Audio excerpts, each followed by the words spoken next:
Olá, boa tarde, 6 horas 10 minutos, tá na hora Rio Grande, começando um pouquinho mais cedo nesta quarta-feira. E eu convido você para ficar de olho nos destaques do programa de hoje, mas antes agradecendo o carinho da sua audiência, para a gente conferir e ficar juntos até as 15 para as 8 da noite, na sua melhor companhia. Finalzinho de tarde, comecinho de noite, é aqui no SBT com o Tá na Hora Rio Grande. Vamos então aos destaques do programa de hoje. Uma loja virtual que vende itens de decoração é investigada pela polícia. Os produtos não estariam sendo entregues aos clientes. Só que em Porto Alegre, o Procon já recebeu 17 denúncias. A Justiça suspende a inauguração de um templo dedicado a Lúcifer, em Gravataí. O pedido veio da Prefeitura, que alegou falta de alvará de funcionamento. É um assunto polêmico e eu já quero a sua participação aqui no Tá na Hora Rio Grande para repercutir este assunto. Nossa equipe esteve hoje lá em Gravataí e os detalhes em seguida. E ainda as últimas informações do caso Caroline, a menina encontrada morta dentro de uma lixeira em Guaíba. A mãe nega o homicídio, mas admite que medicava a filha com calmantes. E ao vivo nós vamos mostrar a reabertura da Casa de Cultura Mário Quintana, 100 dias após a enchente aqui em Porto Alegre. Esses são alguns dos destaques do programa de hoje, mas agora aqui, quero dar um abraço bem apertado para você que está chegando agora aqui no SBT-RS. Pode tirar uma foto da sua televisão, mandar no grupo da família, avisar que o Tá na Hora Rio Grande desta sexta-feira já... Sexta-feira não, tô antecipando o final de semana. Desta quarta-feira já está no ar. Hoje comigo, Eduardo Pinzon, fazendo companhia para você. Como eu disse, até as 15 para as 8 da noite, o Rio Grande do Sul em destaque de norte a sul, de leste a oeste, com as principais notícias aqui do nosso estado. Deixa eu conversar com você aqui, porque a abertura do programa de hoje é dedicada para falar de um problemão que muitos consumidores estão enfrentando, não só aqui no Rio Grande do Sul, mas também em todo o Brasil. Isso porque uma loja virtual que vende itens de decoração está sendo investigada pela polícia. É que os produtos não estariam sendo entregues aos clientes. Só que em Porto Alegre já foram pelo menos 17 denúncias que você confere agora na reportagem. Roupas de cama, pratos, almofadas. Decorações que enchem os olhos de quem está do outro lado da tela. Ainda mais quando o preço é atrativo. Mas quando o produto não chega, a frustração é grande. Nessa plataforma que registra conflitos entre empresas e consumidores, a loja Lado Rosa aparece como não recomendada. Somente nos últimos 6 meses, a empresa recebeu mais de 4.800 reclamações. Nas redes sociais, a loja acumula 1.700.000 seguidores. O site promete devolução em 30 dias, mas, segundo os clientes, não é o que tem acontecido. Em uma das reclamações, o consumidor diz que fez a compra no dia 16 de maio e que mesmo após 3 meses não recebeu o pedido. Em outra publicação, o usuário diz que comprou no site dia 18 de maio, mas a loja não fez a entrega e não devolveu o dinheiro. Tem ainda quem diga que já comprou várias vezes da loja, que cumpria os prazos de entrega, mas que agora ela está enganando os clientes.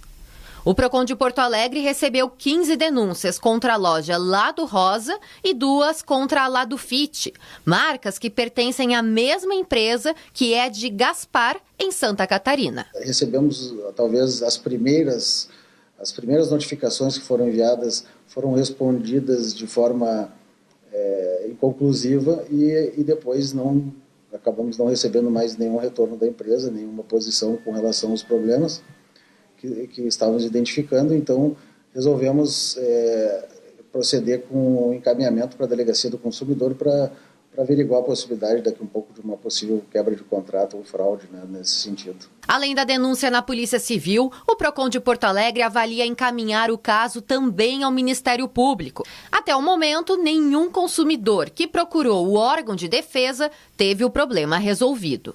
As pessoas podem confiar no Procon, podem denunciar todas as denúncias, tanto as anônimas com relação ao estabelecimento, quanto as reclamações, que são as questões pessoais. Todas elas são averiguadas e todas elas são são feita ou a fiscalização ou a intermediação. Todas são levadas a cabo aqui por nós para achar sempre uma saída da melhor forma para o consumidor. E se constatando que não houve um crime de estelionato ou de fraude, e que sim é uma quebra contratual ou uma prática lesiva ao consumidor, aí então a gente encaminha ao Ministério Público para que seja feita as ações e medidas cabíveis para esse tipo de procedimento.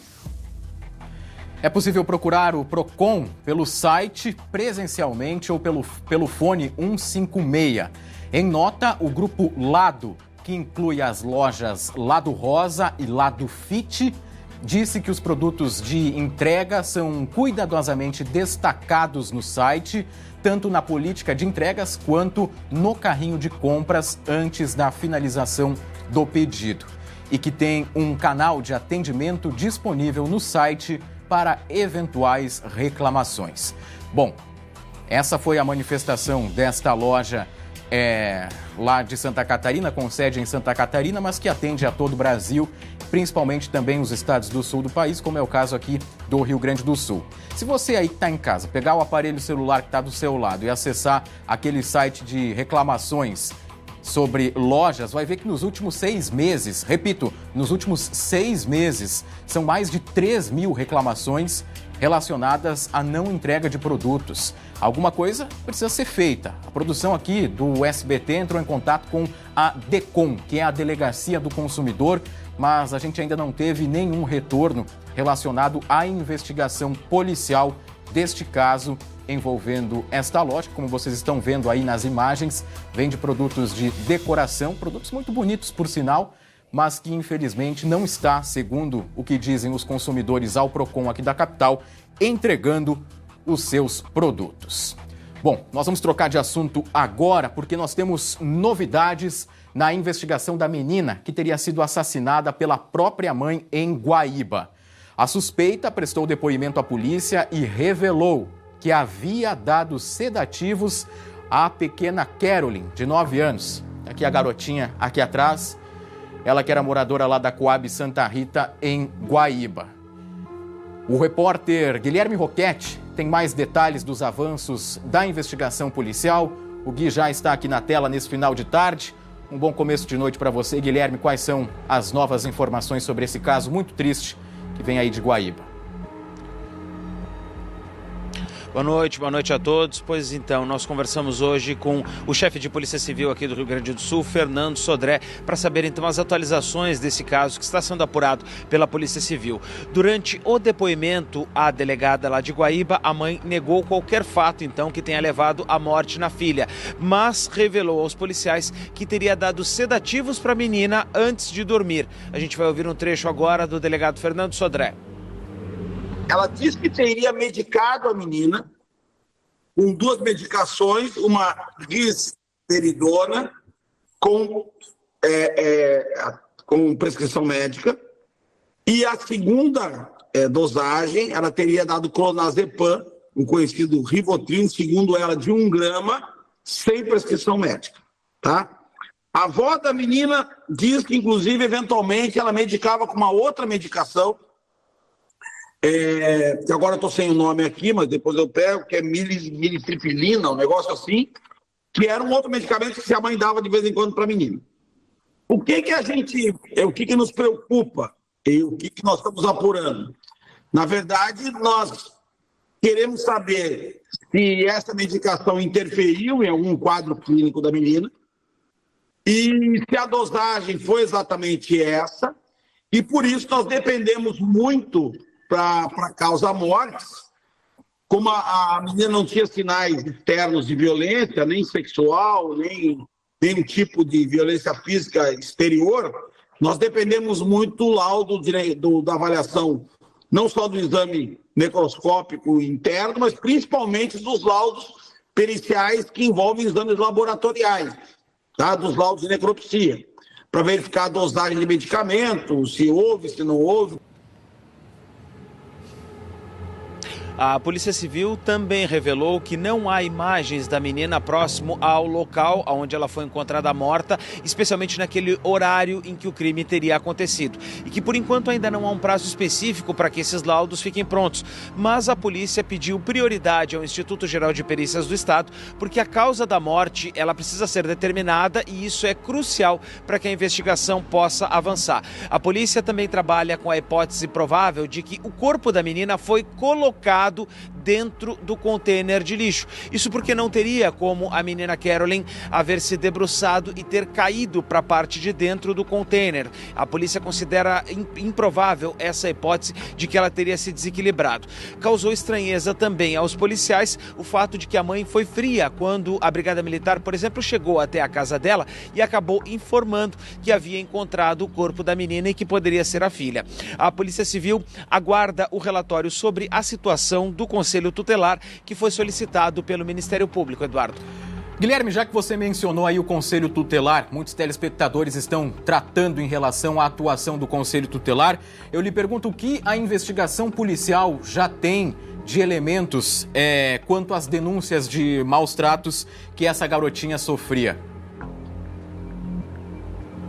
A investigação, Eduardo, ela apura que a menina era vítima de múltiplas violências, de vários tipos de violência, que ela era negligenciada e pedia comida pela vizinhança e que também pegava alimentos daquele container onde ela foi localizada morta. Além disso, a polícia afirma que a Carolyn andava sempre mal vestida, estava inclusive com pouca condição de higiene e além disso também tinha piolhos e que a mãe dizia que a menina surtava.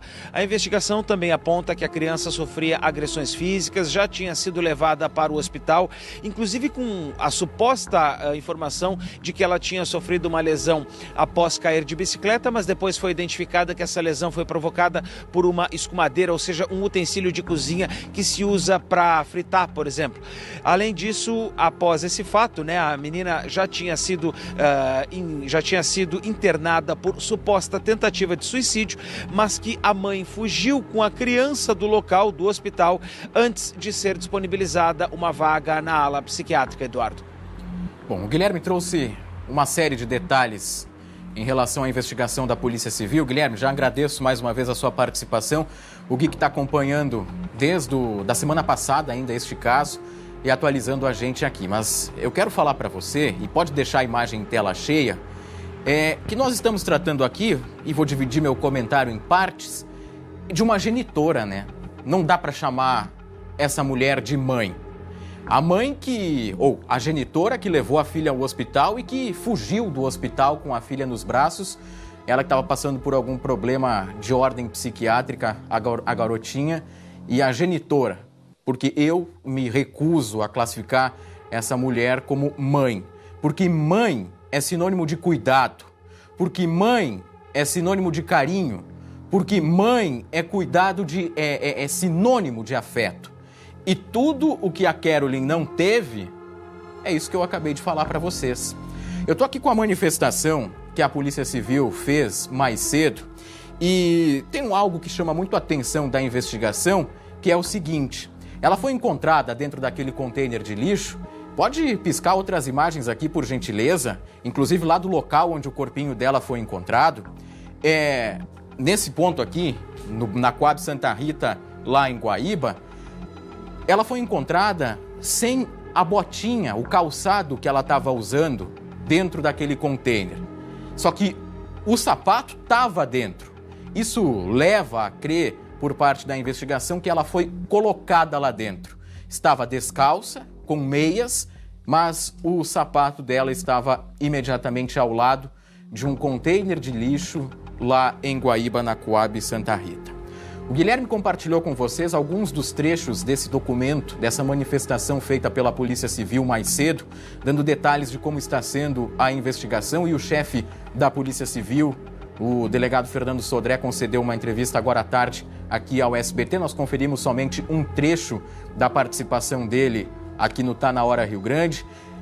Ele está pedindo, a Polícia Civil já solicitou, conversou com a direção do Instituto Geral de Perícias aqui do Estado, celeridade. É um caso prioritário na investigação da Polícia Civil para dar uma resposta o quanto antes, para saber quem colocou ela dentro daquele container, porque entre a noite de quinta-feira e a manhã da sexta-feira, quando a garotinha foi encontrada, quando a Caroline foi encontrada dentro desse container de lixo, alguma coisa aconteceu. Essa mãe, pessoal, essa genitora, ela foi acordada pelos policiais civis e militares no dia seguinte, na sexta-feira, dizendo que a sua filha, a sua possível filha, a suposta, ainda não havia confirmação, estava morta e foi encontrada dentro de um container de lixo. E ela não esboçou nenhuma reação, não representou surpresa, nada disso. Você como mãe, você como pai, que estão aí em casa me acompanhando, tenho certeza, eu não sou pai, mas tenho certeza que você ficaria em estado de choque.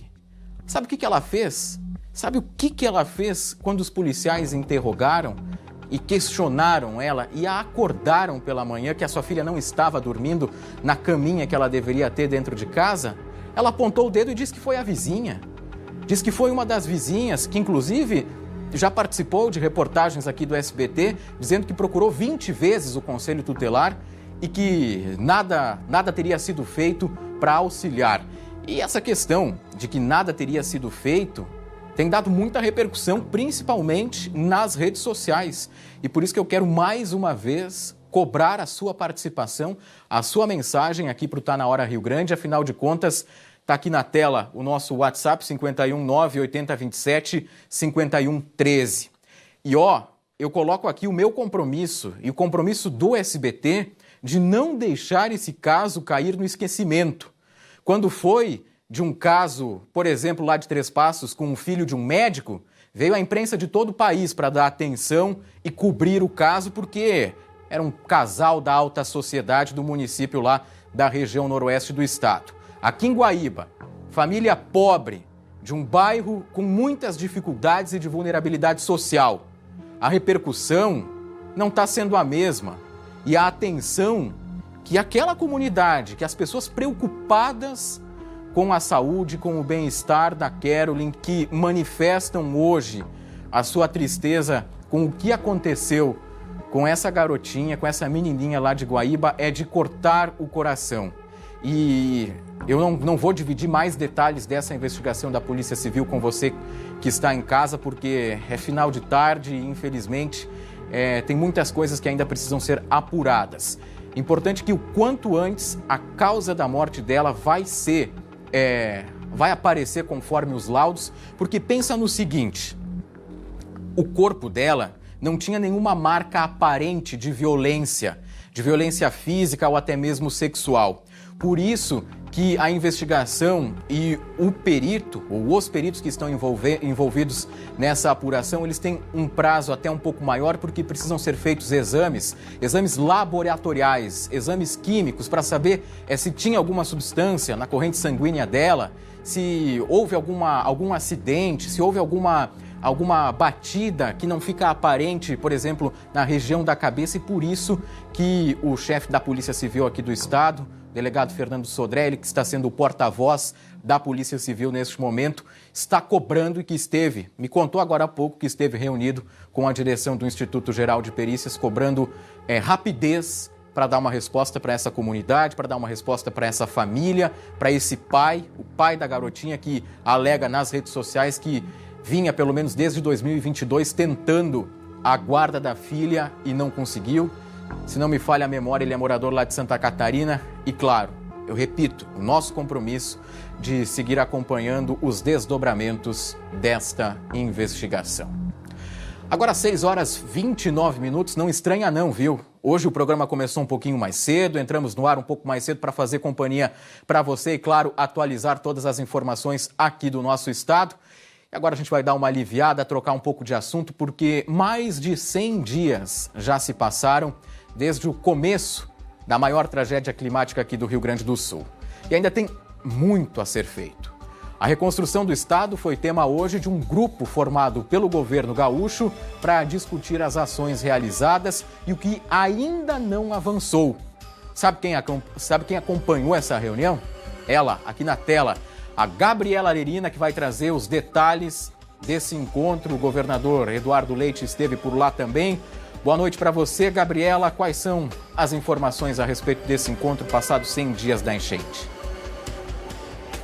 Oi, Pinzon, boa noite para você, a todos que estão nos acompanhando. Acompanhei sim, tudo isso aconteceu dentro do Palácio Piratini, aqui no centro da capital, viu, Pinzon? E é o chamado Conselho do Plano Rio Grande. É uma grande reunião aí, é um comitê formado por 180 pessoas. São secretários de Estado, são especialistas, até cientistas, para discutir ações que já foram feitas na reconstrução e também aquilo que ainda precisa ser feito.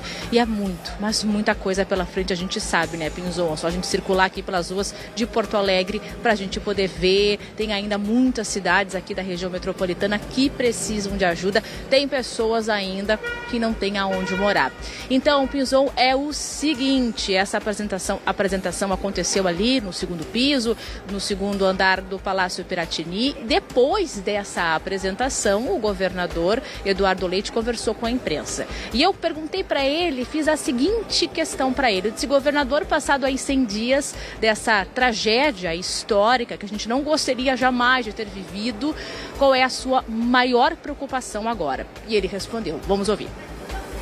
A gente tem, temas ligados assim à infraestrutura que tem as dificuldades próprias da máquina pública brasileira, da administração pública, mas que a gente quer ver evoluir de forma mais rápida. A questão das moradias, naturalmente, para as famílias, que precisam ser atendidas, é algo que nos toca muito. A gente está buscando de todas as formas construir soluções que deem dignidade a essas pessoas. Os primeiros módulos habitacionais provisórios estão chegando, mas ainda são os provisórios, não são os definitivos. Então a solução para resolver terrenos, áreas, projetos e começar obras são uma das nossas grandes preocupações, especialmente nas comunidades em que compra de imóveis prontos não será uma alternativa. O acesso ao crédito para as empresas que foram afetadas, a gente ainda observa muitas dificuldades, por conta de não ter havido a dispensa de certidões negativas. Agora o governo federal encaminha um projeto de lei ao Congresso Nacional para que haja essa dispensa e permita, assim, o acesso ao crédito a quem foi negativado em função da própria calamidade. São pontos que nós entendemos os mais críticos. Naturalmente, a questão do aeroporto, que já está aí com uma data de previsão. Pois é, e é justamente sobre essa data de funcionamento da reabertura gradual, devagar, Pinzon, do aeroporto de Porto Alegre, que continuou a conversa. E o governador Eduardo Leite disse que, então, essa confirmação da reabertura para o dia 21 de outubro traz um grande alívio para os gaúchos e, portanto, o Piratini pretende fazer uma grande campanha no turismo para voltar a atrair as pessoas para virem visitar o Rio Grande do Sul. Por exemplo, Gramado, que é um polo turístico do Brasil e até do mundo. Então, por isso, o governo vai se debruçar em fazer uma campanha para poder atrair de novo as pessoas para nos visitarem. Além disso, o governador voltou a afirmar, disse que não é uma crítica, mas ele disse que é a realidade. Disse que o governo federal está lento em suas ações. Vamos ouvi-lo de novo. O Estado vai fazer agora uma grande campanha também promocional de destino turístico do Rio Grande do Sul, para que a gente possa fazer o Brasil saber, que vamos ter aeroporto novamente, aí logo pela frente. Essas ajudas não estão chegando na forma como elas estão sendo apresentadas. Elas não se operacionalizam concretamente. O programa de manutenção de emprego e renda, por exemplo, foi anunciado de 1,2 bilhão. Conseguiu ser acessado pouco mais de 100 milhões. Não é porque não fosse necessário, é porque as regras do programa impediram o acesso das empresas, dificultaram os acessos. Nós insistimos, era simplesmente usar o que na pandemia tinha sido feito, aplicado agora, mas optaram por um caminho mais burocratizado. Já são mais de 100 dias e não foram endereçadas todas as soluções, e quando são endereçadas e anunciadas, elas têm burocracia gigantesca impedindo o acesso. E é nosso dever expor isso, para chamar a atenção, para que sejam feitos os ajustes e consigamos, assim, ter o atendimento às necessidades da nossa população. O presidente virá ao Rio Grande do Sul, é muito bem-vindo ao Rio Grande do Sul, o presidente. Eu estarei acompanhando a agenda e vou ter a oportunidade de reportar a ele essas dificuldades. Ô Pinzon, só para a gente encerrar essa primeira participação aqui no Tá Na Hora de hoje. Lembrando que esse papo, essa conversa com o governador Eduardo Leite vai seguir, mas amanhã. E aí, no estúdio do SBT, o governador estará ao vivo com o nosso colega, o apresentador Marcelo Chamali, no SBT Rio Grande. Então, todo mundo atento para essa entrevista. Daqui a pouco eu volto, viu, Pinzon? Mas eu já vou dar aqui um spoiler, viu? Eu tô no centro da cidade, tô do ladinho de um dos locais mais queridos dos gaúchos e que reabriu depois da tragédia, depois da enchente. É aqui no coração do centro. Eu não vou falar mais nada. Daqui a pouco eu volto, tá, Pinzon? Combinado assim, Gabi Lerina, ao vivo do centro aqui da capital, trazendo as informações pra gente, ela que acompanhou essa coletiva de imprensa dos 100 dias da enchente aqui no estado, com a presença do governador Eduardo Leite. Será que o governador vai fazer uma coletiva quando completar 200 dias da tragédia? E o que a gente vai ter de apresentação de resultados efetivos do que está sendo feito? O governador prometeu, eu estive lá. Eu estive no município de Estrela acompanhando o lançamento da construção de 532 casas em diferentes municípios da região dos vales, Vale Taquari, Vale do Caí e também Vale do Rio Pardo, de casas que seriam entregues à população em até 120 dias, mediante a disponibilização de terrenos por parte das prefeituras. Agora, convocar uma solenidade, como foi feito e a gente viu nas imagens agora há pouco, no Palácio Piratini, para apresentar e cobrar mais uma vez o governo federal, aqui as imagens do governador, por quem eu tenho o máximo de respeito, mas convocar equipes de reportagem para apresentar e fazer um balanço dos 100 dias, sendo que ainda existem pessoas que estão morando em abrigos, sendo que ainda tem casas condenadas onde ninguém pode voltar, não tem a mínima condição de entrar, é assoalho que não existe mais, é casa que não para mais em pé. Enquanto isso, a população está esperando. Governador, o senhor cobra ações do governo federal. O tal ministro da Reconstrução, que foi um ministro criado, que é com o senhor Paulo Pimenta, em nenhum momento se reuniram, que eu saiba, no Palácio Piratini para conversar. Esse comitê criado, esse ministério extraordinário criado para ajudar o Rio Grande do Sul, não fica dentro do Palácio Piratini. Se não estou enganado, fica na sede da Caixa Econômica Federal ou do Banco do Brasil, no centro da capital, a 3, 4 quarteirões do Palácio Piratini. Eu acredito, e isso é a minha opinião, que se não houver uma união de esforços para ajudar o Rio Grande do Sul, para prestar contas, para falar com transparência com quem perdeu tudo. Gente, são 100 dias da maior tragédia aqui no estado. Canoas ficou embaixo d'água. Você pega a parte ali do Matias Velho, Rio Branco. Ontem nós mostramos aqui o hospital de pronto-socorro, que depende de verbas federais e que ainda não tem previsão, não tem data para reabrir. Imaginem vocês, um hospital que atende mais de 100 municípios, 102 municípios, como é o HPS de Canoas, fechado, sobrecarregando o sistema de outras cidades, sobrecarregando outras instituições, e o governo federal, que seria o responsável por colocar ele em operação, ainda não disponibilizou o que tem que ser disponibilizado, não deu uma resposta para a população. Agora, me desculpe, mas não entra na minha cabeça você fazer um chamamento para apresentar o que foi feito, o que ainda falta fazer, se não cobra, se não apresenta soluções para quem está lá na ponta, para quem está dormindo em barracas embaixo de viaduto na BR-290, como acontece aqui em Porto Alegre, há 3 meses. É uma barbaridade, olha. Agora a gente fala sobre a cobrança da conta de luz. A CE Equatorial vai começar a cobrar o consumo dos meses de maio a julho, quando não foram emitidas as faturas. O repórter Rayan Quinelato traz mais detalhes a respeito dessa cobrança das dívidas que ficaram para trás em meio à enchente. Olá, de acordo com a CE Equatorial, 12% dos clientes da concessionária de energia elétrica estão enquadrados nessa situação. São clientes que moram em áreas atingidas pela enchente de maio e que não receberam a cobrança, a fatura, dos meses de maio, junho e julho, e que a partir de setembro vão receber essa cobrança. Mas para tirar algumas das dúvidas que ficaram no ar, nós conversamos com o Rafael Ávila, que é gerente de gestão comercial da CE Equatorial. Vamos conferir agora um trecho dessa entrevista. De maio para cá, desde junho, nós vemos tentando coletar essas leituras, acessar os locais que por vezes estavam intransitáveis, cubículos de medição que estavam ainda inundados ou com entulho, e vemos regularizando essa situação gradualmente desde então. Em setembro, iremos cobrar o eventual consumo de maio a julho de forma parcelada em 6 vezes a partir da fatura de setembro, sem nenhum tipo de juro ou correção. Pois é, gente, mas é importante estar atento para não cair em golpes. Essa cobrança dos meses de maio, junho e julho vão vir digeridas nos próximos 6 meses, a partir de setembro. Mas essa cobrança vai estar inserida na própria fatura da CE Equatorial, não é num boleto em separado. E é importante que os consumidores estejam atentos para não cair em nenhum golpe. Todas as contas vão ser entregues dentro do mesmo processo e o parcelamento ocorrerá dentro da fatura, ou seja, não será emitido um boleto adicional para pagamento dessa fatura parcelada.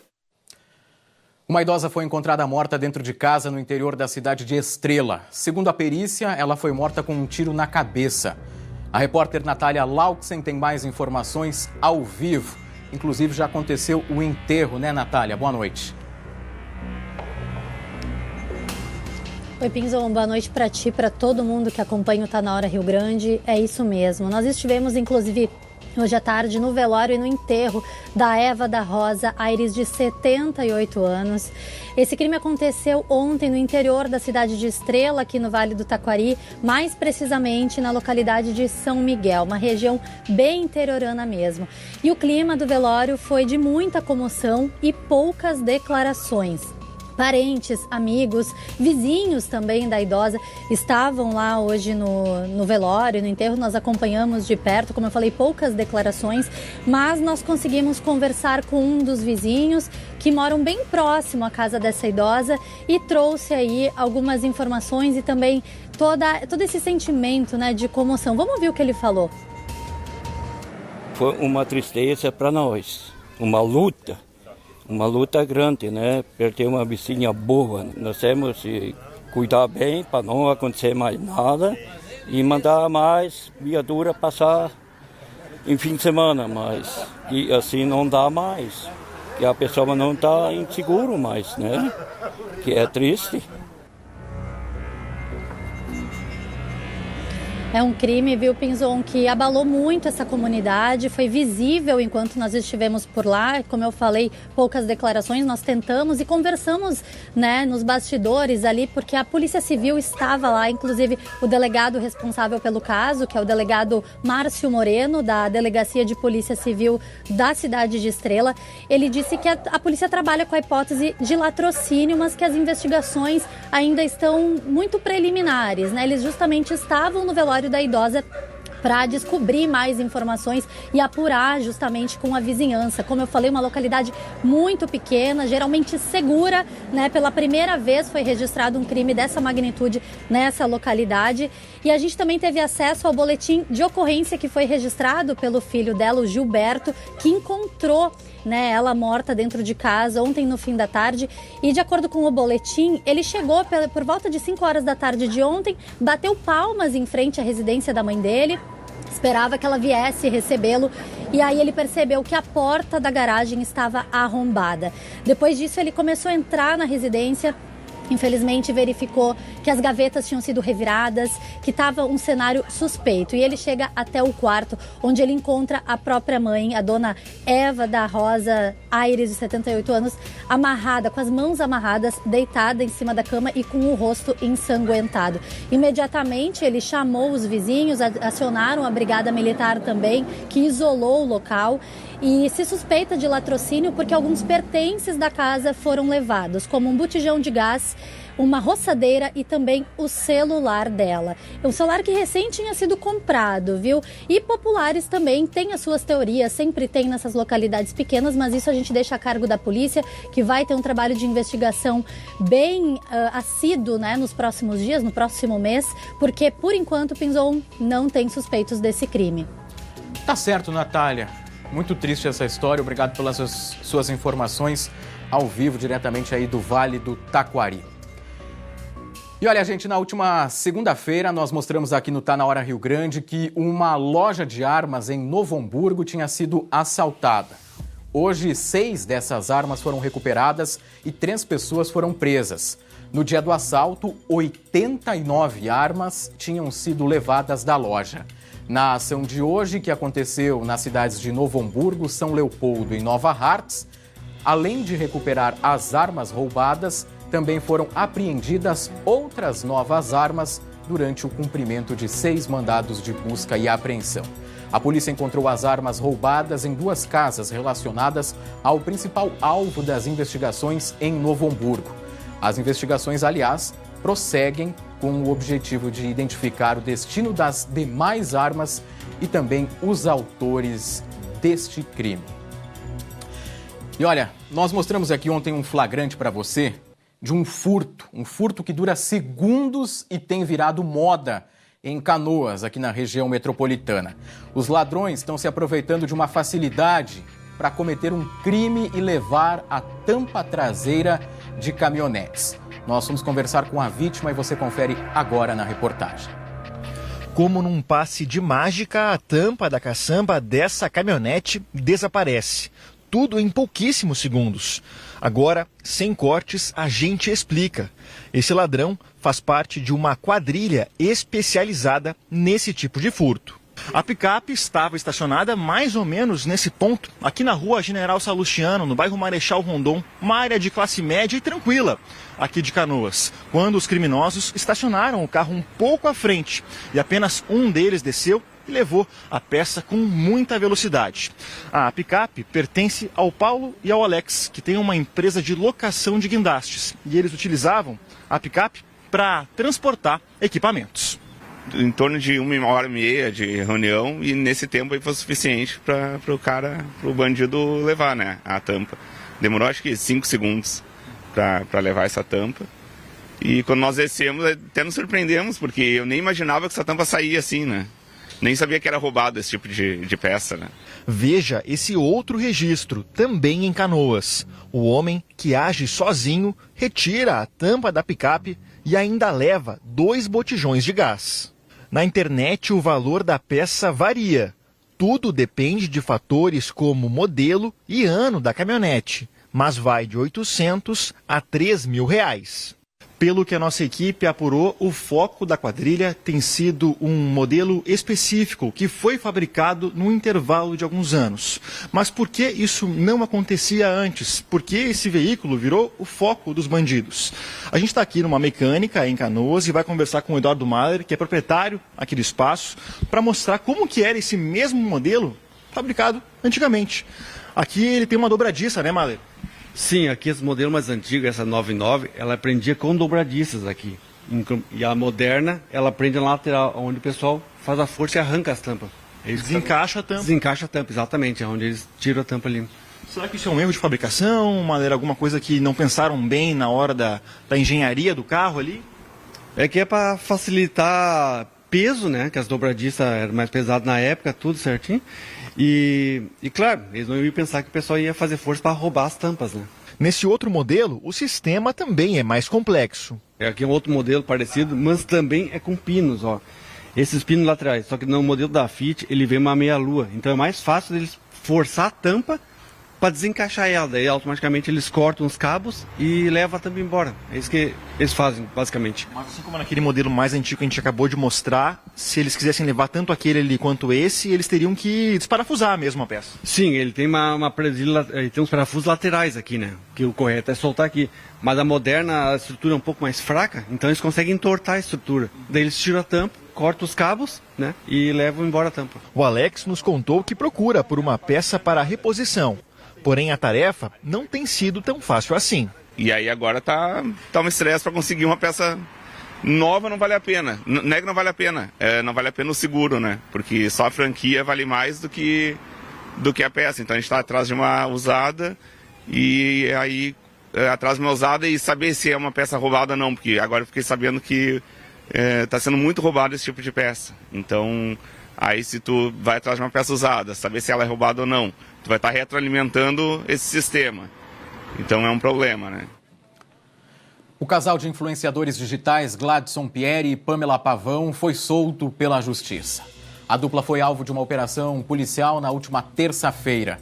Eles são investigados por crimes de exploração de jogos de azar, contra a economia popular, associação criminosa e lavagem de dinheiro. No dia da ação, os dois foram detidos por posse irregular de arma de fogo. Na delegacia, Pierre foi preso em flagrante, pois disse que a arma era dele. O influenciador pagou uma fiança de cerca de R$100 mil e foi liberado. Pamela foi liberada após prestar depoimento e não pagou fiança.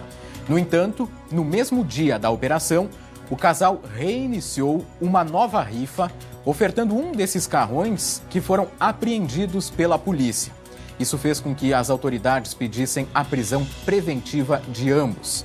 Os passaportes dos dois foram recolhidos, eles passaram a ser monitorados por uma tornozeleira eletrônica e não podem sair do país. Também devem permanecer em casa durante a noite, não podendo entrar em contato com os demais investigados. As redes sociais também foram bloqueadas. Bom, agora são 6 horas e 51 minutos. Eu vou vir aqui no telão, porque é o momento de você conferir a sua participação aqui no Tá Na Hora Rio Grande. Começando com a Adri, aqui de Porto Alegre. Boa noite. Acho que o Conselho falhou. Como não fazer nada com tantas denúncias? Adri, é o que muita gente tem feito de questionamento em relação ao caso da Caroline, lá em Guaíba. A investigação que está em andamento e o Roquete trouxe mais cedo as informações ao vivo aqui no Tá Na Hora. Temos mais participações agora com a Grace Knevitz, de Sapucaia do Sul. É muito triste esse caso. Isso não é uma mãe, é um monstro. Tem que ser feito a justiça. Obrigado pela participação, viu, Grace? Outra mensagem agora vem da Doris, lá de Vacaria, nos Campos de Cima da Serra. Triste o episódio da Caroline. É preciso cobrar o Conselho Tutelar que não tomou providências, já que sabiam que a menina estava sofrendo. Pois é, Doris, a Polícia Civil pediu toda a documentação relacionada aos atendimentos que podem ter acontecido relacionados à Caroline para também dar um retorno lá para a comunidade. Temos outra participação agora da Rosane de Osório.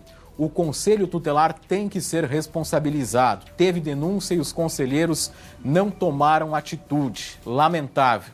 É a participação da nossa telespectadora Rosane, lá em Osório. Obrigado demais a você que pega o seu celular, manda mensagem aqui para o Tá Na Hora. É fundamental e ajuda demais a nossa produção, o nosso programa a dar vez e voz para você que está aí do outro lado da telinha. Olha, eu falo do WhatsApp porque ele é muito importante, um canal de comunicação direta com você que está em casa e que por vezes tem algum problema. Estou dizendo isso porque o Tá Na Hora Rio Grande mostrou, na última segunda-feira, o estado de uma rua lá em Viamão, região metropolitana aqui de Porto Alegre. Ela estava toda esburacada, faltando pavimento e dificultava muito a vida dos moradores. Eles contaram a repórter Gabriela Lerina, que já haviam solicitado à prefeitura alguma solução. Só que nada foi apresentado, nada foi feito. Olha a senhora ali com dificuldade de locomoção, passando por muitos perrengues para sair de casa. Só que agora a rua Tuiuti, lá no bairro São Lucas, recebeu o pavimento. A nossa equipe esteve no último domingo e na terça-feira foi apresentada uma solução e quem nos avisou desta solução foi o morador Juarez Pinheiro, que mandou esse vídeo. Pode rodar. Sou morador aqui da rua Tuiuti, em Viamão, onde nós tínhamos feito o pedido para a prefeitura. Tinha protocolo, tinha feito em abril, protocolo e ontem eles vieram arrumar a nossa rua aqui e concluíram hoje. Largaram essa fresa aí, ó, que vai dar uma amenizada, né, no barro. E também quero agradecer a equipe da SBT de reportagem que estiveram aqui no domingo, fazendo a reportagem da rua, que a rua estava em péssimo estado. Que bom, apresentar solução para a população também é um compromisso aqui do Tá Na Hora. Agora a gente muda de assunto, um assunto triste porque está sendo velado em Novo Hamburgo, aqui na região metropolitana, o corpo de mais um gaúcho vítima da tragédia da Voipaz. A repórter Luciane Coleman acompanha e traz as informações ao vivo para a gente. Oi, Lu, boa noite. Boa noite, Pinzon. Boa noite a todos. Pois é, o velório do André Armindo Michel, de 52 anos, ocorre neste momento no Memorial Krause, aqui no bairro Canudos, em Novo Hamburgo. Ele é uma das vítimas, das 62 vítimas dessa grande tragédia, né, da queda do avião da Voipaz, lá no interior de São Paulo, na última sexta-feira. O velório começou às 5 horas da tarde. Ele acontece na sala de despedidas, ali atrás. A gente consegue ver atrás dessa porta de vidro, há uma foto do André bem na entrada ali da sala onde ocorre o velório, né? O André, que era advogado, né, na verdade formado em Direito, trabalhava como gerente regional de vendas e também consultor de uma empresa de Minas Gerais. Ele estava em Cascavel a trabalho, né, estava retornando para o Rio Grande do Sul. Ele era natural de Campo Bom, onde ele morava com a esposa, a Clair Goretti Michel, de 51 anos, e também com a filha, a Caroline Leal Michel, de 13 anos. Eu conversei há pouco aqui com a sobrinha do André, e ela não quis gravar a entrevista, né, Pinzon? A família realmente está muito abalada, está muito triste. A gente deixa aqui nossos sentimentos, o nosso abraço nesse momento tão difícil.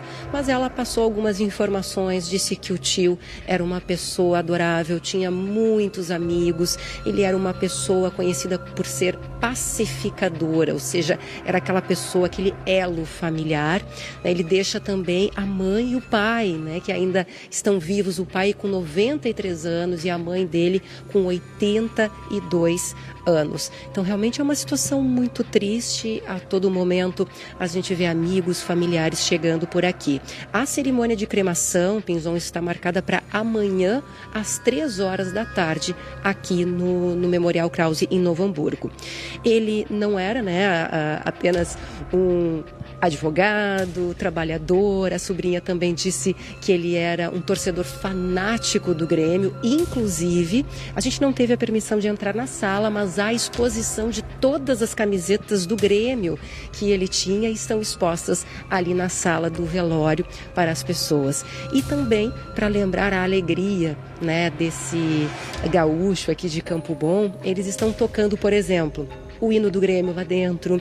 A sobrinha disse que vai tocar Alceu Valença, vai tocar Renato Teixeira, vai tocar Cleiton Iquiledir, vai tocar Ivete Sangalo, que são músicos que ele gostava muito. Ele era uma pessoa muito festeira, gostava muito de festa, então eles vão tocar essas músicas ao longo do velório, que vai até amanhã. Lembrando, né, Pinzon, que a gente tem outros 3 gaúchos. O corpo do Diogo Boeira Ávila já chegou lá em Pelotas e o velório está marcado para amanhã, pela manhã. Pinzon. Tá certo, Luciane. Obrigado pelas informações. As nossas condolências à família. 4 gaúchos que morreram nessa tragédia, que também ainda depende de uma investigação que está acelerada para dar uma resposta às famílias e também, claro, quem voa naquele tipo de aeronave que acabou se acidentando lá no interior de São Paulo, partindo do interior do estado do Paraná. Obrigado, Luciane, mais uma vez pela participação ao vivo aqui no Tá Na Hora. Agora a gente muda de assunto, mas ainda na região metropolitana, viu? A inauguração de um santuário religioso dedicado a Lúcifer em Gravataí foi barrada na justiça. O argumento é que não há alvará de funcionamento, mas o responsável pelo local suspeita que se trate de intolerância religiosa.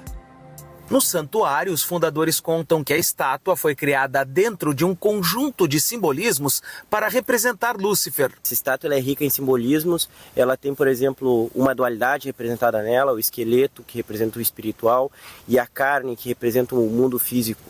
A gente vê também, por exemplo, ali a mão dele demarcando que ele domina o elemento ar. Tá? Por isso que a mão dele está disposta em frente à boca, que ele também tem uma mensagem a ser passada. A estátua está em um sítio na zona rural de Gravataí, uma área privada comprada em março desse ano pelo mestre Lucas, exatamente para que o grupo pudesse se reunir e fazer estudos sobre Lúcifer. Nós não temos aqui um espaço monumental. Nós temos uma casa que as pessoas se reúnem para conversar, para dialogar, como qualquer outra propriedade tem aqui dentro do Rio Grande do Sul. Vocês vão encontrar no Rio Grande do Sul muitos sítios que têm imagens de Jesus, de Nossa Senhora, pessoas que até se reúnem para fazer batizados e casamentos e lá não pedem alvará. Eu não sei por que aqui pedem. É que na noite dessa terça-feira, um oficial de justiça veio até aqui acompanhado da Polícia Militar. Ele entregou ao mestre uma decisão liminar que impede qualquer tipo de reunião no espaço. O Tribunal de Justiça afirmou que a juíza que deferiu a liminar não irá se manifestar porque o despacho está em sigilo. Por meio de nota, a Prefeitura de Gravataí afirmou que o pedido se deu porque o espaço não possui alvará e também pela insegurança gerada diante da grande repercussão causada pelo tema. Os integrantes da ordem reforçam que não se trata de um templo, mas sim de um santuário a céu aberto dentro de um terreno particular. Eu acho que é uma intolerância muito grande. Se vocês acompanharem, tem vídeos do nosso prefeito dizendo que, por ser um espaço privado, ele não poderia cobrar alvará. E, de repente, a prefeitura entra com um pedido de alvará em segredo de justiça e nos surpreende horas antes de inaugurarmos. Os líderes da ordem religiosa afirmam que vão buscar a documentação para obter o alvará, mas questionam a decisão. Vamos fazer o alvará, mas lembrando, a reunião privada, num terreno privado, não necessita de alvará. Ela está indo contra a Constituição e ao livre culto. Um exemplo é as reuniões religiosas de qualquer outro tipo de religião que acontece na casa das pessoas. Ninguém vai lá dizer que não pode. Então, além do alvará, também estamos tomando medidas cabíveis, porque direitos constitucionais dos meus clientes foram, de qualquer forma, embargados pelo judiciário. Quantos locais, quantos templos, quantas igrejas, você que está aí em casa me acompanhando, tem conhecimento que já fecharam por falta de alvará ou por falta de plano de prevenção contra incêndios? Eu não tenho nenhum conhecimento em relação a isso. É um caso que está dando muita polêmica nas redes sociais e eu preciso admitir para vocês aqui que eu não tenho uma opinião formada sobre essa situação.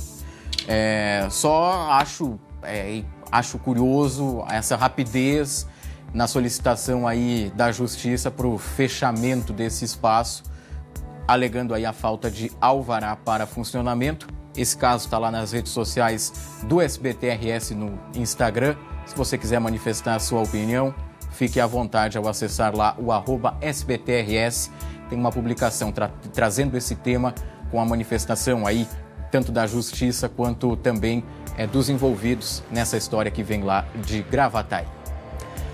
E olha, começou hoje uma ação entre o governo do estado e as cidades do Vale do Taquari para desassorear córregos da região. A primeira ação aconteceu na barragem de Bom Retiro do Sul. A repórter Natália Lautzen tem mais informações. As comportas da barragem eclusa de Bom Retiro do Sul, cidade do Vale do Taquari, foram abertas no início da tarde de hoje e vão permanecer abertas até sábado, dia 17. Essa abertura vai ocorrer de forma gradual para que o leito do rio Taquariantas fique mais baixo, cerca de 2 metros abaixo do nível normal. Assim vai ser possível começar uma limpeza das águas e iniciar um diagnóstico do que pode ser feito em relação ao rio.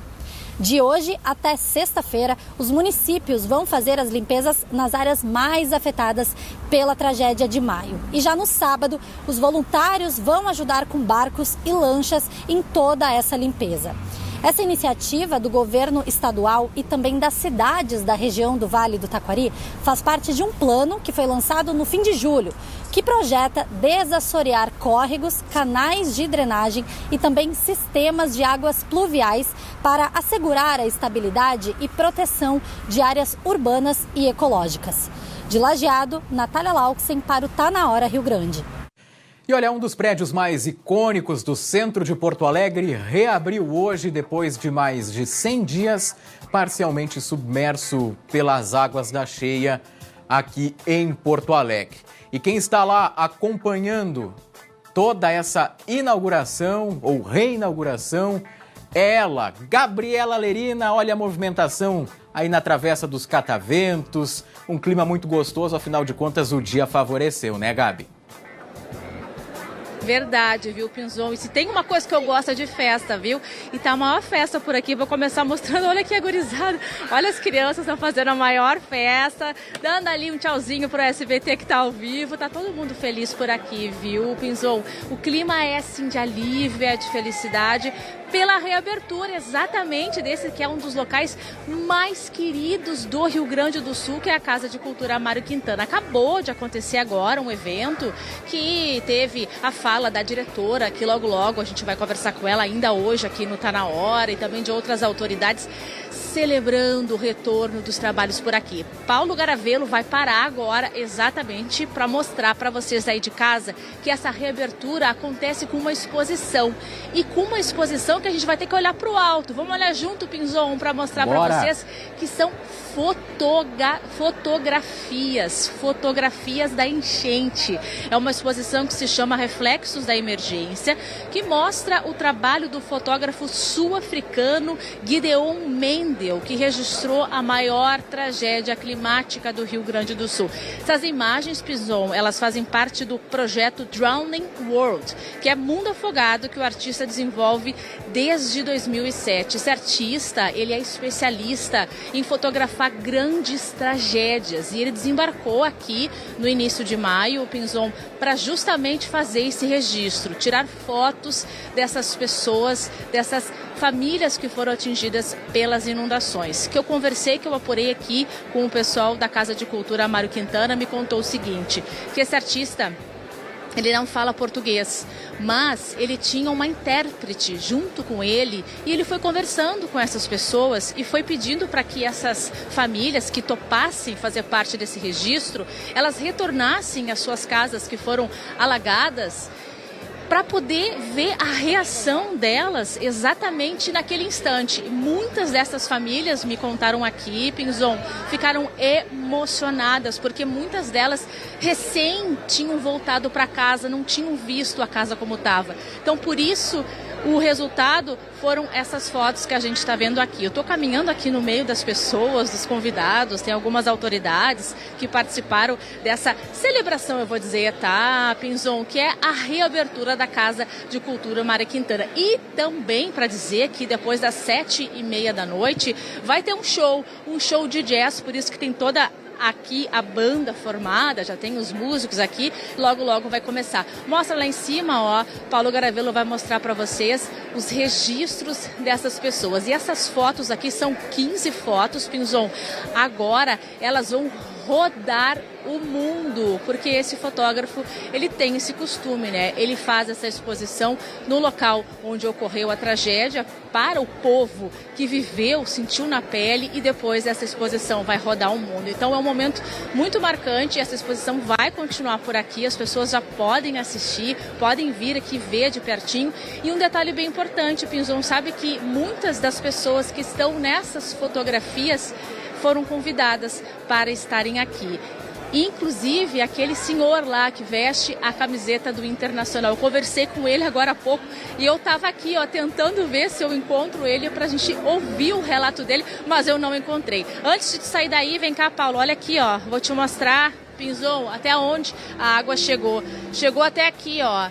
Foi colocada essa placa aqui, ó, cota de inundação, para ficar marcado. Isso aqui é histórico, ó. Olha a altura que a água chegou, mais que a minha altura, mais do que a metade da minha altura aqui, ó, exatamente aqui. E sobre o que aconteceu dentro da Casa de Cultura, sobre os danos, né? O que foi perdido e agora reconstruído, foi mais ou menos 1 mês e meio de muita reconstrução. A gente vai descobrir ainda hoje aqui no Tá Na Hora, na minha próxima participação, quando eu vou conversar com a diretora. Então, por enquanto, olha lá, ó, vamos ver um pouquinho de música, Pinzon, a gente volta ainda hoje aqui dentro do Tá Na Hora com mais informações aí e, digamos assim, bem felizes de ver a Casa de Cultura na melhor forma, com muita cultura, com música e com gente. Muito legal estar aqui, viu, Pinzon?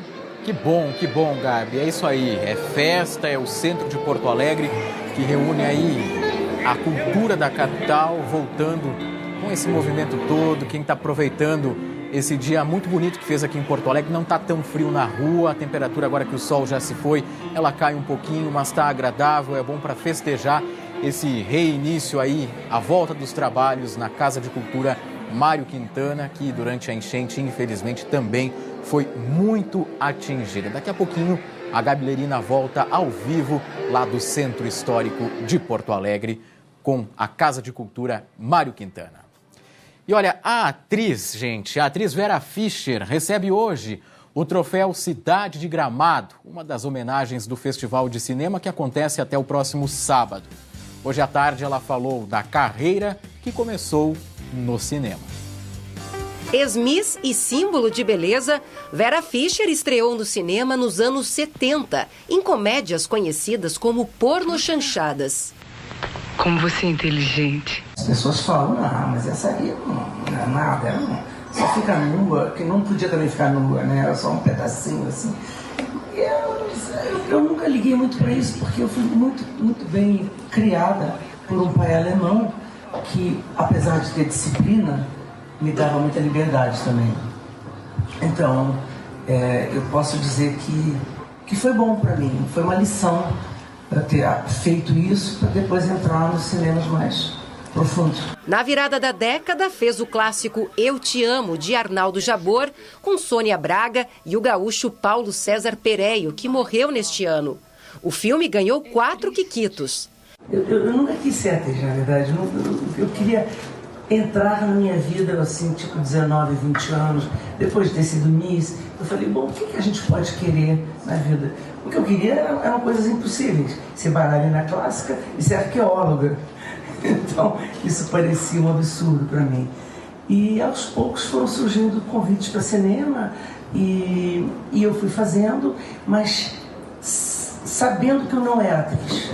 Eu tinha certeza absoluta que eu não era. Só depois dos 25 anos, depois que eu fiz Intimidade, onde eu ganhei alguns prêmios da PCA, assim, aí eu tive noção de que agora sim eu posso dizer que eu sou uma atriz. Mais tarde, ela estrelou o polêmico Amor, Estranho Amor, pelo qual ganhou o prêmio de melhor atriz no Festival de Brasília, enquanto consolidava a carreira de atriz de televisão e também de teatro. O que dá mais prazer? Cinema, teatro ou televisão? No momento, eu devo dizer para você que é teatro, porque eu estou mergulhada nisso há algum tempo. Também porque veio a pandemia, né? Agora, é o cinema também. A televisão, eu acho que eu fiz as coisas boas na época que elas eram boas. Então, assim, eu não sinto saudade de fazer novelas, eu não gostaria. Séries, sim. Streaming, sim. Mas... E filmes, sim. Me chama, me chama, me chama. Agora, aos 72 anos, volta ao estado como homenageada. E também para deixar as mãos marcadas na calçada da fama de Gramado. Troféu Cidade de Gramado é dedicado a nomes ligados à divulgação da cidade e do festival. Eu estou muito feliz, muito honrada de estar aqui no 52º Festival de Gramado, justamente porque o Gramado manteve o festival. Isso é super importante, é um ato de resistência, é um ato de solidariedade, ter esses artistas todos para alegrar um pouco a cidade, alegrar um pouco o estado.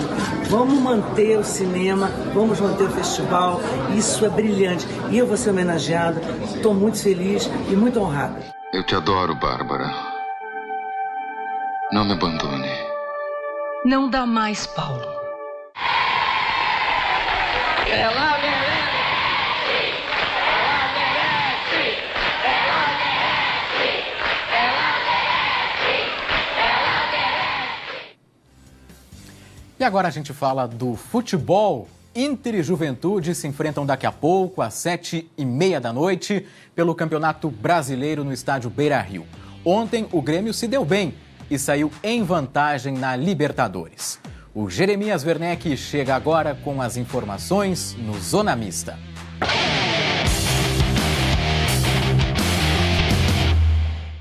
Fala pessoal, boa noite, bem-vindos ao Zona Mista para falar de Grêmio e Fluminense. Que grande vitória do Grêmio em Curitiba, hein? Uma vitória que dá vantagem importante nesse confronto das oitavas de final da Libertadores. Vocês já estão vendo aí que o Fluminense saiu na frente, né? O gol do Lima já no segundo tempo.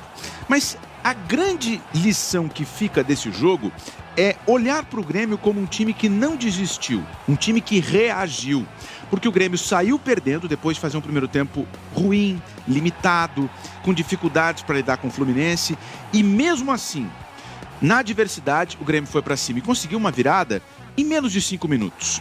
Uma virada com o herói improvável, o Reinaldo, fazendo os 2 gols do Grêmio. Primeiro de um pênalti, bem marcado, e depois de uma cobrança de falta.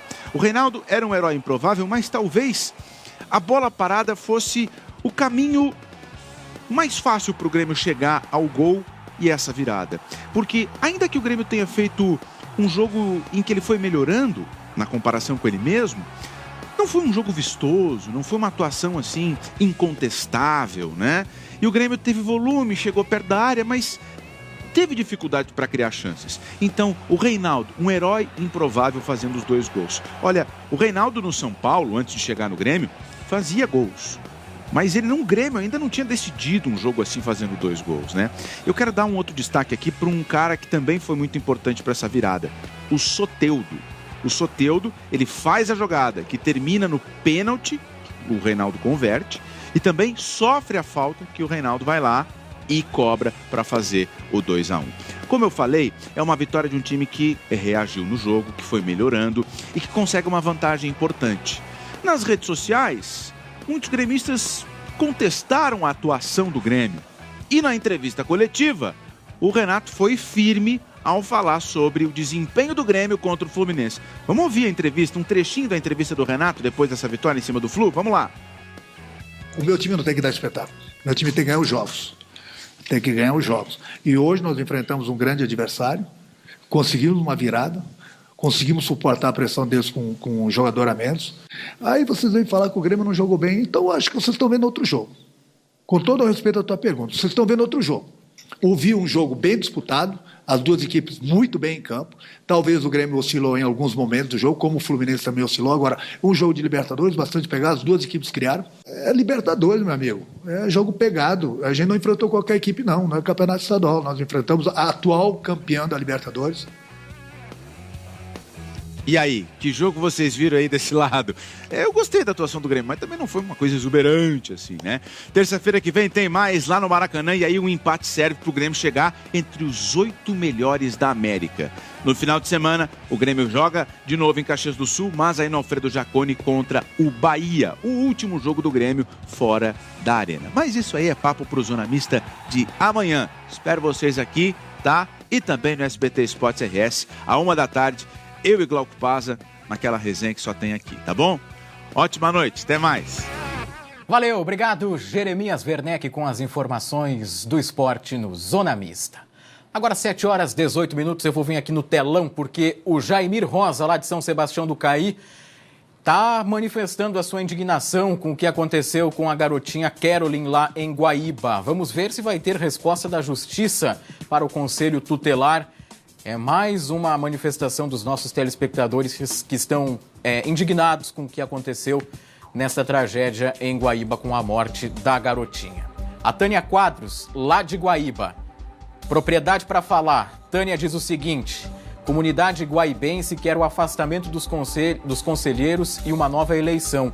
Não vamos deixar cair no esquecimento. Obrigado, Tânia, pela sua manifestação ainda sobre o caso da Caroline. Tem mais mensagens? A Caroline de Souza, estamos todos ligados no Tá Na Hora Rio Grande, se aquecendo no calor do fogão a lenha aqui em Ascurra, Santa Catarina. Tá frio. Tem a imagem dela aí? Tá aí o fogão a lenha bombando em Santa Catarina. Você que sintoniza através do YouTube do SBT-RS, mas também o nosso sinal por vezes pega ali no limite entre os 2 estados. Essa foi a última participação da nossa telespectadora Catarina, lá de Ascurra, no estado vizinho, aqui do ladinho do Rio Grande do Sul. E você vai ver daqui a pouco aqui no Tá Na Hora Rio Grande. Quarta-feira é dia do quadro de saúde aqui no nosso programa. E a gente vai te mostrar como a pet terapia beneficia pacientes com câncer e também os seus familiares, deixando eles seguros para enfrentar o tratamento. E ainda, os destaques da previsão do tempo. Depois do frio, as temperaturas começam a ficar mais amenas e o calor se aproxima aqui no estado. É num instante só, daqui a pouco eu tô de volta.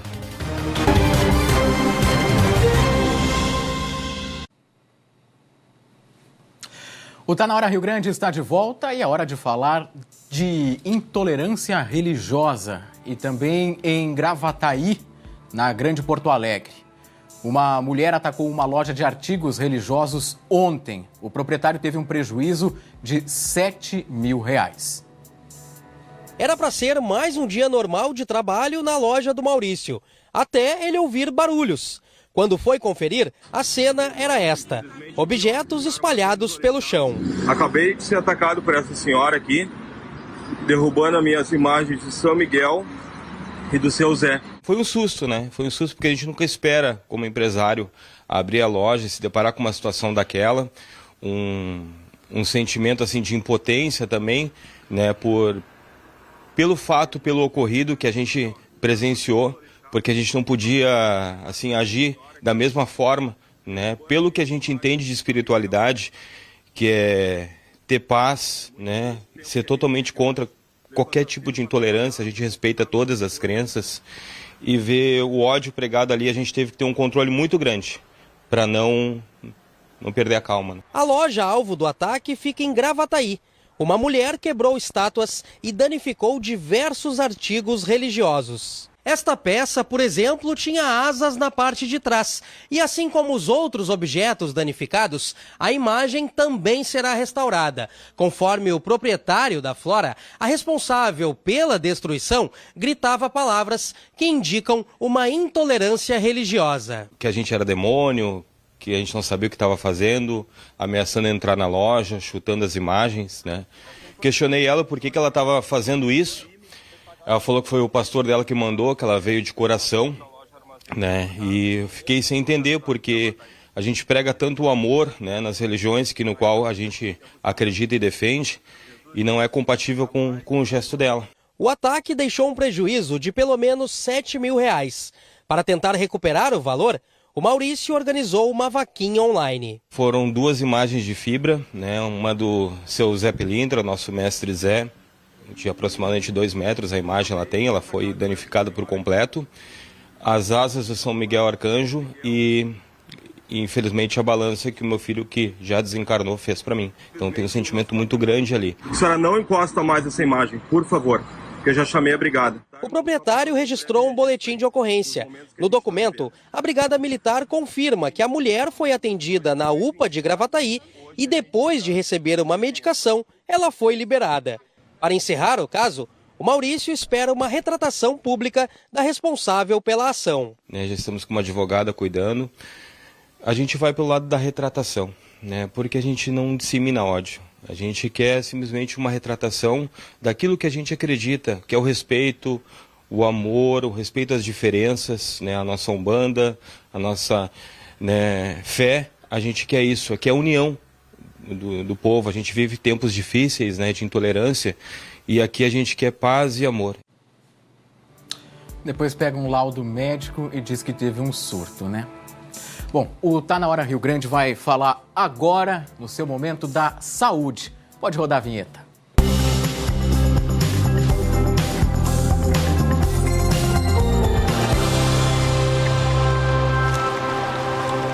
Você aí de casa sabe o que é pet terapia? E sabe qual que é a importância que ela tem no tratamento de crianças com câncer?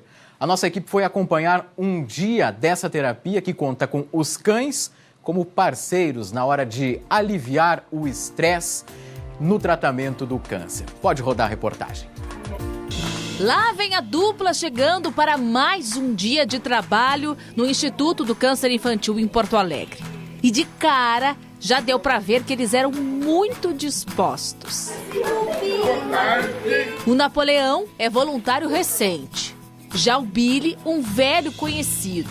frequenta o local há 5 anos. Na recreação, os dois alegraram a rotina dos pacientes. Cheio de habilidades, o Billy late quando pedem. Senta, dá patinha. Mas a brincadeira preferida é procurar pelo petisco. Achou. Os pets são bons no faro. Acertaram todas as vezes para o encanto da Antonella, de 7 anos. Uma atividade que traz benefícios e ajuda a aliviar o estresse de quem enfrenta o tratamento de um câncer. A adesão ao tratamento das crianças proporciona, maior leveza, bem-estar, e isso também acaba facilitando na comunicação entre as crianças, entre os pais, os responsáveis, a equipe. De longe, a mãe observava a filha e se deu conta do quanto a Antonella ama os animais. Sabe o que me chamou a atenção, Catiana? Que eu vi a Antonella com medo quando os cães chegaram. Mas agora ela parece a proprietária de um deles, né? Ela ama os animais. A gente tem 3 cachorros em casa e os grandes realmente ela assusta um pouquinho, né? Mas tu viu que com o Billy, que é menorzinho, ela já dominou ele, né? Ela já chegou e já quis fazer amizade com ele, né? E ela ama os animais. Antonella trata um tumor na cabeça, diagnosticado em 2021. A família, que é de Pelotas, no sul do estado, vem a Porto Alegre pelo menos 4 vezes por semana. E sempre que dá, elas procuram se distrair. Depois que a gente veio pra cá, ela mudou. Meu Deus, foi como é que eu vou te explicar? Ela saiu da cadeira de rodas, ela começou a se alimentar melhor. O tratamento aqui é muito completo, né? E essa distração é extremamente importante para o paciente. Segundo o médico oncologista do Instituto do Câncer, estudos mostram que o contato com o animal permite maior ânimo para resistir ao tratamento. Acredita-se que também esse contato com animais libere substâncias tipo dopamina, serotonina, que aumenta esse estímulo, aumenta essa capacidade de enfrentar o momento. Momentos que podem durar meses e algumas vezes até anos. E ter um apoio como o dos cães é um estímulo a mais para enfrentar esses períodos. Enfrentar momentos de dificuldade, de ansiedade, em tratamentos mais agressivos também, a gente percebe que eles se acalmam mais, eles ficam um pouco mais aderidos, digamos assim, ao tratamento. E os pais, obviamente, ficam mais tranquilos. Pode ter sido só mais uma tarde de trabalho para a dupla, que já marcou a vida de muita gente. Quantos anos tu tem, Antonella? 7. 7 anos. E desses 2 cãezinhos que tu viu ali, o Billy e o Napoleão, qual ficou mais teu amigo? O Napoleão. O Napoleão, ele é bem calminho, né? Legal, né, gente? Bom, agora é hora de voltar a conversar com a Gabriela Lerina, diretamente da reabertura da Casa de Cultura Mário Quintana, aqui no centro da capital, local que foi atingido pela enchente. Aumentou o movimento por aí, hein, Gabi? De verdade, viu, Pinzon? Mais e mais gente chegando, pessoas que amam a cultura, e o que eu vejo no rosto das pessoas é um sorriso, né? Eu vou conversar com a diretora agora aqui da Casa de Cultura Mário Quintana, a Germana Conrad. Um dia de celebrar hoje, né, Germana? Hoje depois de tanto tempo, né, de apreensão, eu diria que é um dia de alívio, um dia de alegria, da gente reencontrar tanto o nosso público quanto a comunidade artística. Então, né, tanto quem faz e produz arte e cultura, quanto quem está aqui para fruir, né? Então a gente está num momento de reencontro, depois de todo esse tempo que a gente passou, né, praticamente 100 dias com a casa fechada, entre o momento, né, do ápice da enchente, das incertezas, e agora também pensando não só no que a gente deixou suspenso e retomando isso, mas também entendendo que a gente tem um novo olhar agora, né? Novas discussões que se abrem para esse momento. A gente está com uma exposição abrindo aqui, né? Essa exposição é de um fotógrafo que ele é sul-africano, Gideon Mendel, mas ele está há muito tempo radicado em Londres e ele há mais de 17 anos fotografa justamente pessoas que estão nesse momento de crise climática, em enchentes, pelo mundo afora. E aqui o que ele fez foi vir para o Rio Grande do Sul, então essas pessoas que a gente está vendo são tanto de Porto Alegre quanto de Canoas. E isso nos traz um olhar internacional sobre um desastre que é local, mas também acontece pelo mundo todo. E aí a gente tem esse olhar humanizado dele sobre esse momento de tragédia que a gente está tendo. São muito tocantes, porque a gente olha e lembra de tudo que a gente viu, que a gente registrou.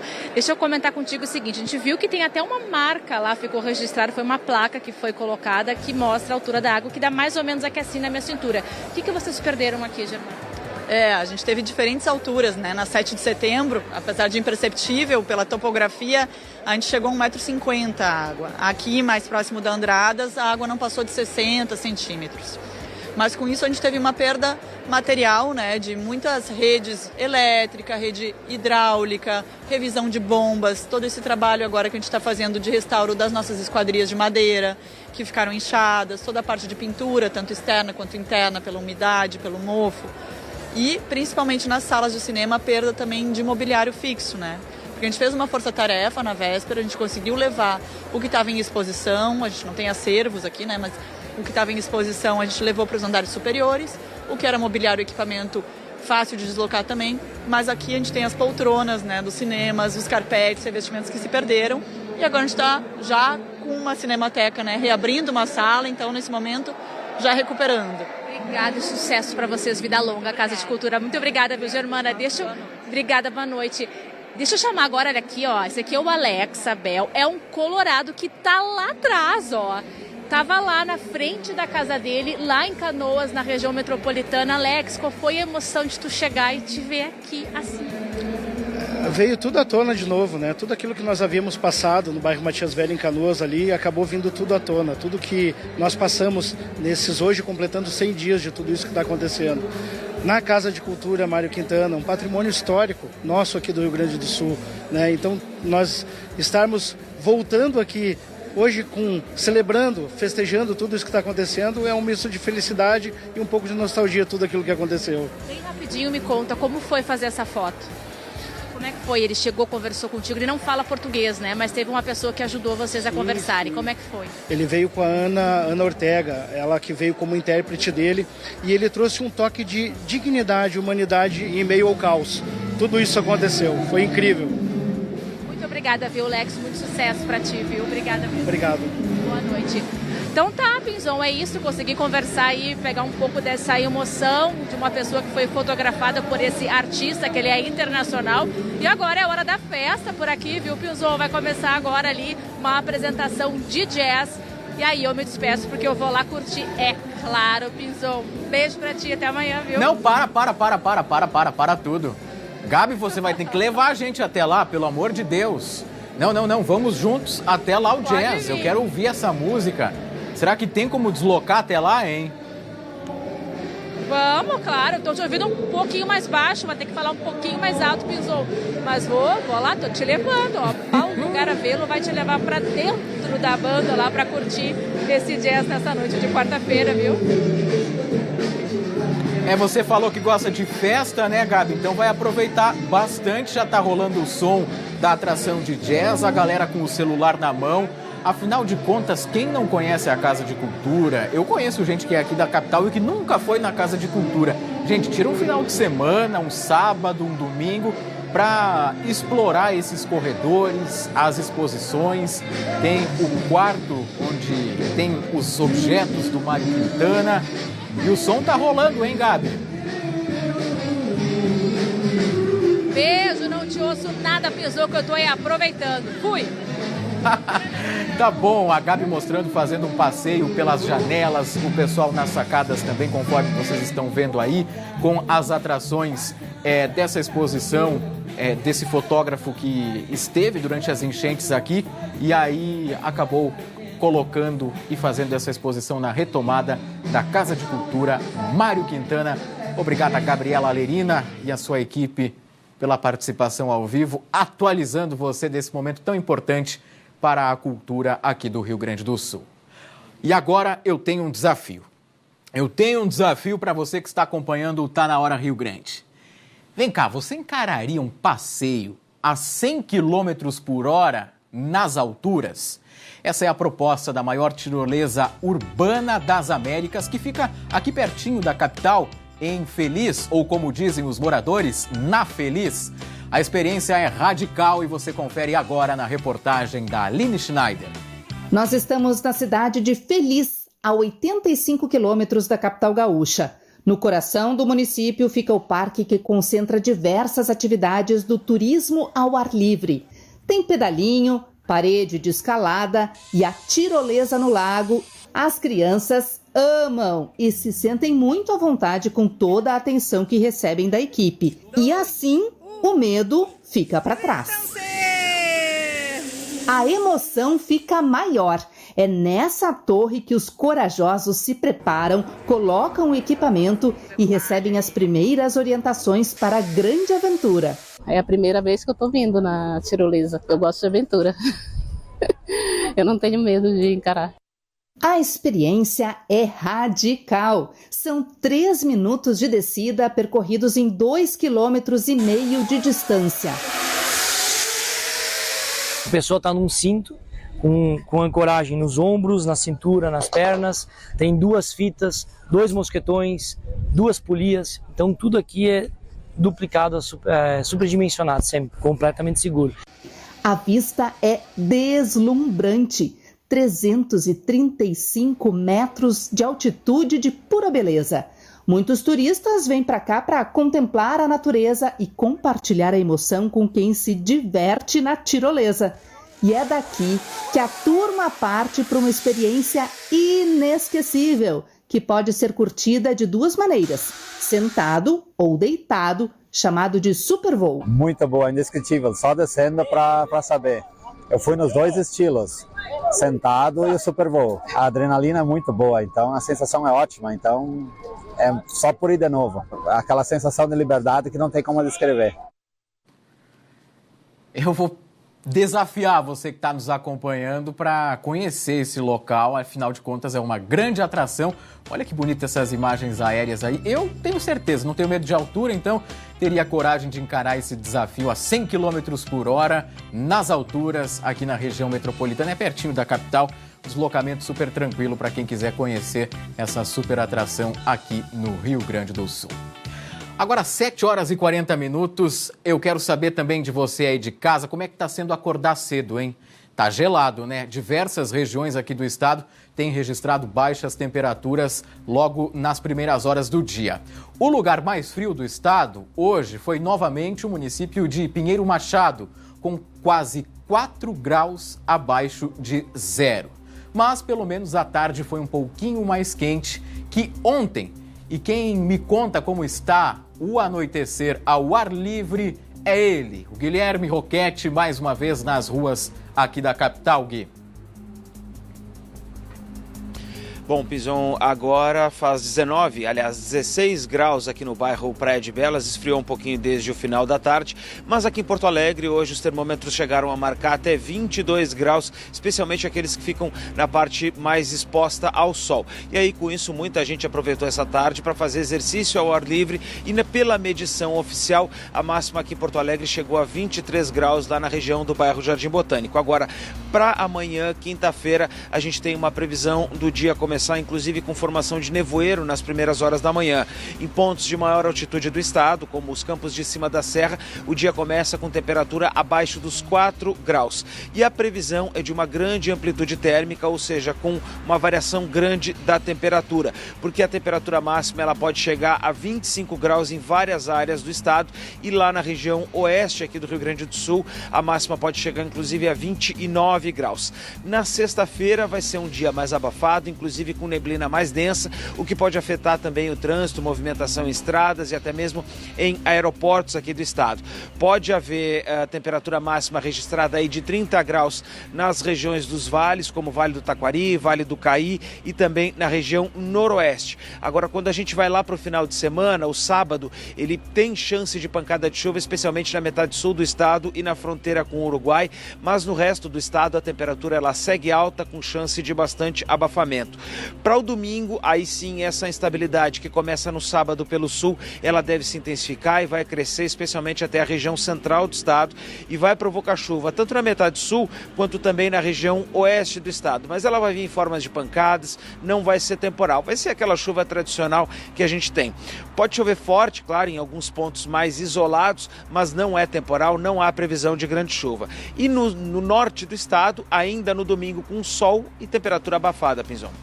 Tá certo, Gui. Obrigado pelas informações ao vivo aqui no Tá Na Hora. Bom, agora é o momento da gente conferir o que dizem os mapas. Dá uma olhadinha aqui, ó. Lá em Santa Rosa, na região noroeste do estado, olha essa amplitude térmica. Começamos o dia com 11 e vai até quase 30 graus. Santa Maria, na região central do estado, também começa com 11 e chega durante a tarde aos 25 graus. Em Uruguaiana, na fronteira oeste, mínima de 11, máxima de 27. A situação bem semelhante nas demais cidades aqui no mapa. Pelotas, que a máxima não deve chegar aos 20 graus. Temos ainda aqui em Porto Alegre os próximos dias para você conferir, a quinta e na sexta com a elevação da temperatura, no sábado e no domingo com a possibilidade de pancadas isoladas. A temperatura também oscilando bastante, principalmente amanhã, com a mínima entre 6 e a máxima de 23, naquela chamada gangorra das temperaturas aqui em Porto Alegre. Você pode se programar, né, para os próximos dias com a previsão do tempo. Você vai sair de casa, levar o guarda-chuva, principalmente no final de semana. Agradeço a sua companhia, a gente volta a se encontrar amanhã aqui no SBT. Uma ótima noite, fique agora com o SBT Brasil. Mais notícias do nosso estado amanhã no SBT Rio Grande a partir das 11h15 da manhã. Tchau!